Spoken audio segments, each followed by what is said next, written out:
Hello again. We're going to do another series. This is on humanity.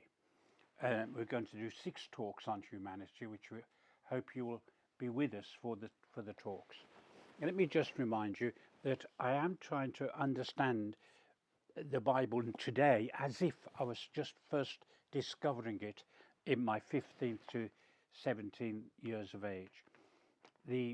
And I also should mention, although I'm coming over to you as the Bible boy, or boy in his Bible, um, and the Bible has been the number one book in my life, and I could tell you again and again in strengths and in weaknesses how the Bible came in at important times and became my salvation again and again and again.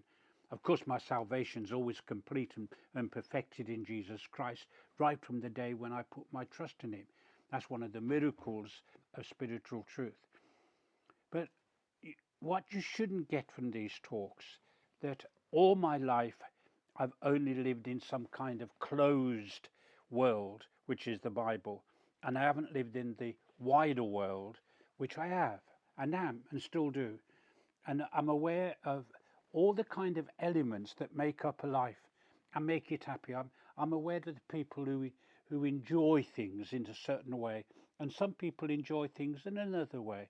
And I myself am a person who enjoys conversation, enjoys meeting people, enjoys saying hello to people, being friendly to people, and that's natural with anybody I meet. Doesn't matter who they are or where they are.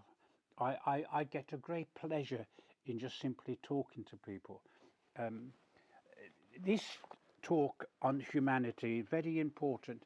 In my reflection this morning, just before I got up this morning, just knowing I was going to do this video, I said to myself, what are the 2 most important ingredients in the soul and in the spirit and in the life, in the being of each individual person that comes into this world, no matter how long or how short? And what do children grow up into? What do they develop as they begin to grow into their own humanity? And I think there's 2.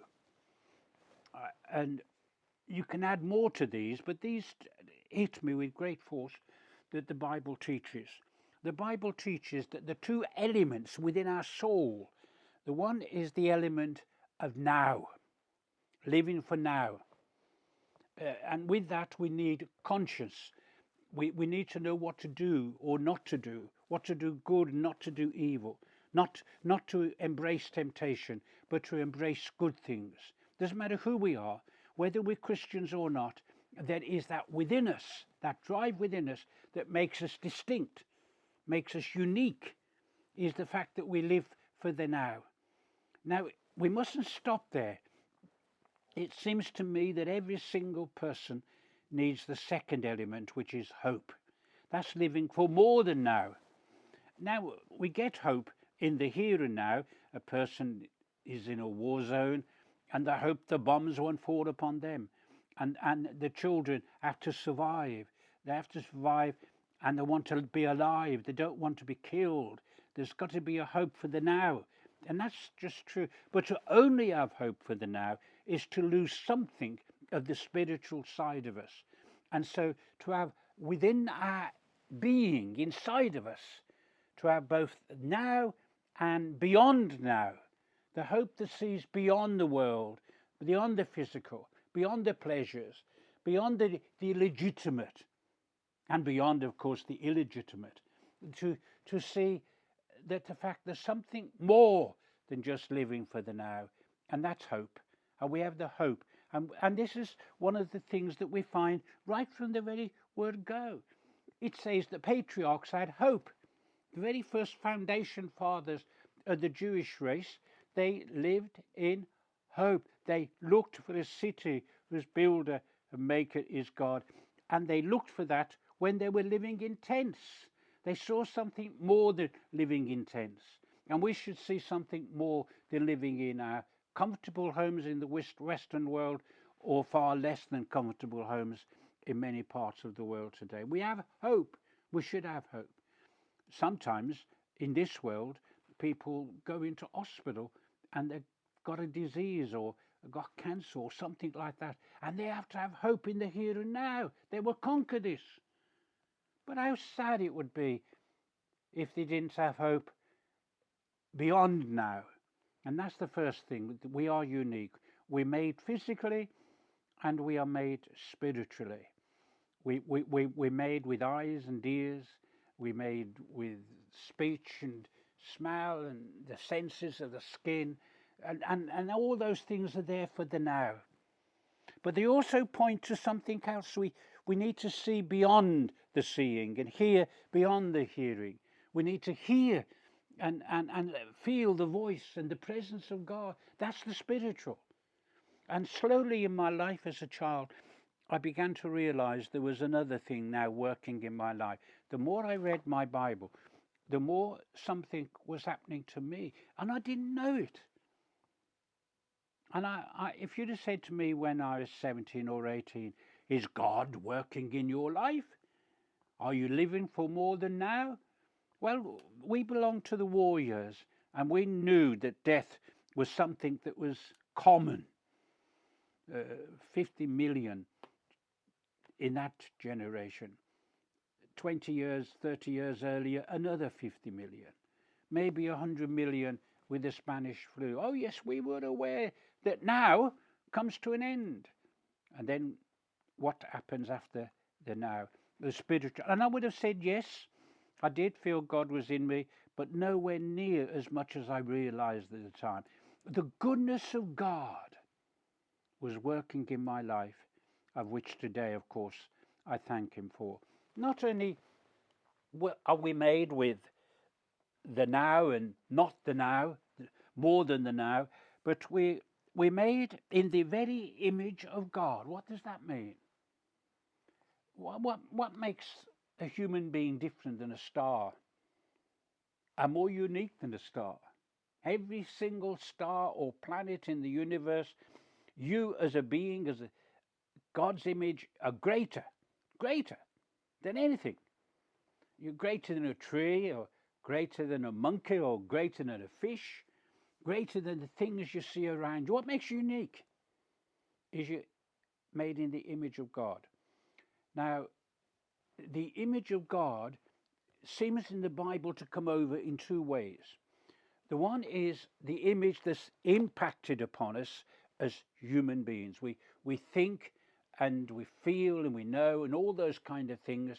And there's a great intelligence. There's an appreciation of beauty and a sadness of ugliness. And we have those qualities within us far, far, far, far, far greater than our animal friends all around us. We can have a dog who is very perceptive of who we are. Not so much cats, I find, but a dog who's very perceptive and who sees us as part of his family. And we're amazed with their intelligence.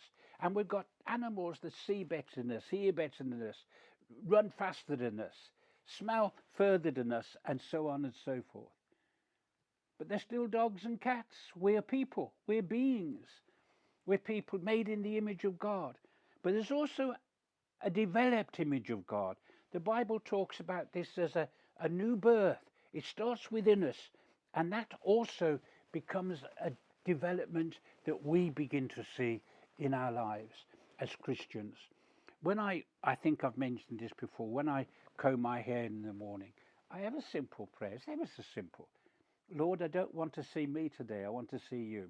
I take that from 2 Corinthians chapter 3, looking in a glass, beholding the glory of the Lord. More of Jesus, more like Jesus. And the image of God in the New Testament is the image of Christ, which you might say, well, that must mean, therefore, that Christ is God manifest in the flesh. Absolutely, you got it right. It means that we become more like Christ.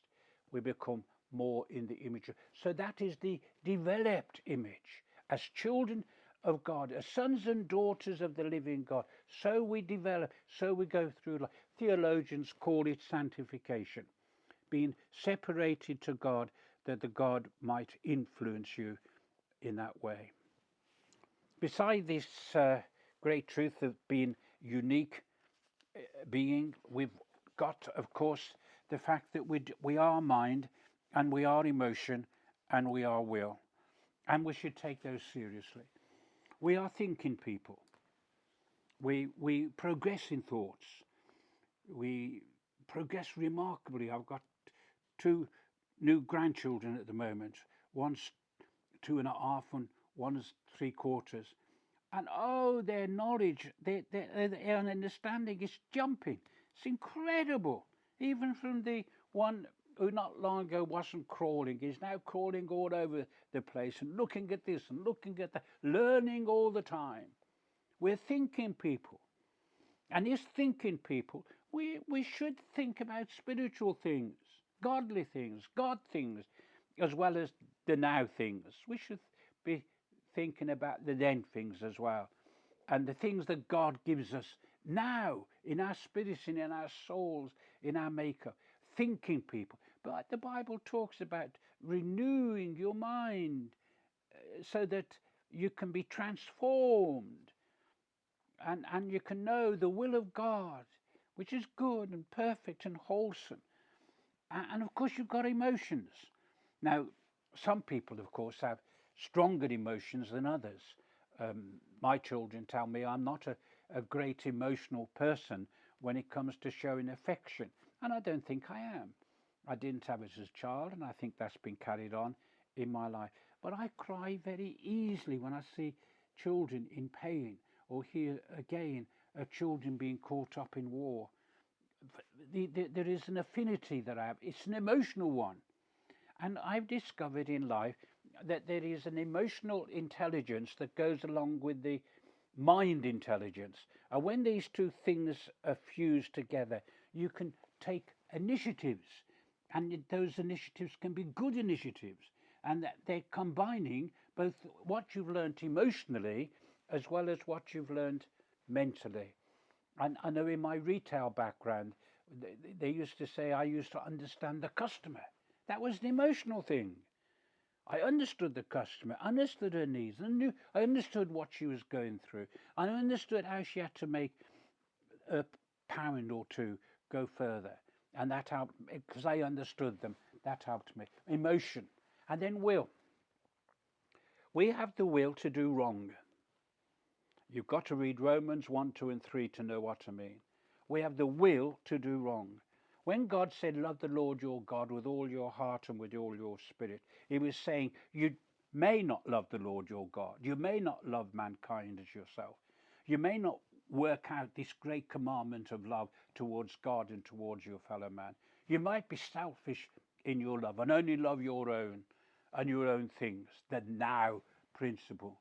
And it might be that you haven't got the God principle operating in you.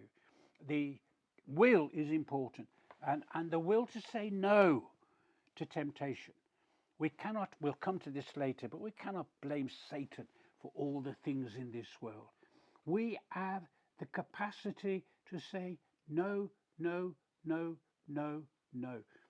I was invited to speak to mothers and fathers about sex in as within the family atmosphere, and there were some people there, and I guessed that life was going difficult in their marriage, and I said the main principle we have to overcome is to say no to temptation, even when things are going difficult in our marriage. Well, marriages can be up and down for lots of reasons. We don't need to go into them now, but we have to say no to the wrong. That's what Romans 1, 2, and 3 is about. It's warning Christians to say, keep off this grass. It's not for you. Just see what happens if you go down this road. See what is the conclusion of giving in to temptation is. And that's one of the struggles of the Bible, is seeing how we overcome temptation by doing good. We can overcome temptation by doing good. That is a good principle taught by the Apostle Paul, overcoming evil with good. And so we see that. But he's also, not only are we people of mind, body, soul, spirit, emotions, will, we are also, and I want you to take this on board, we are also responsible for our actions. There are in prison today people who have committed murder and they've got a life sentence and they become Christians and their sins have been forgiven, but they've still got a life sentence. Why? Because they were responsible for their actions. And the judge and the system that was there in that country said, condemned for life. For life. Not to be free ever again. Now, some of them, of course, are after maybe 10, 15, 20 years being in prison. But we are responsible for our actions. If you have a bad temper, and that will have a negative effect on your children, you are responsible for your actions. If you have a selfish life as parents and your children don't see you as being generous people, that will have a negative effect, not a positive effect. You are responsible for your actions.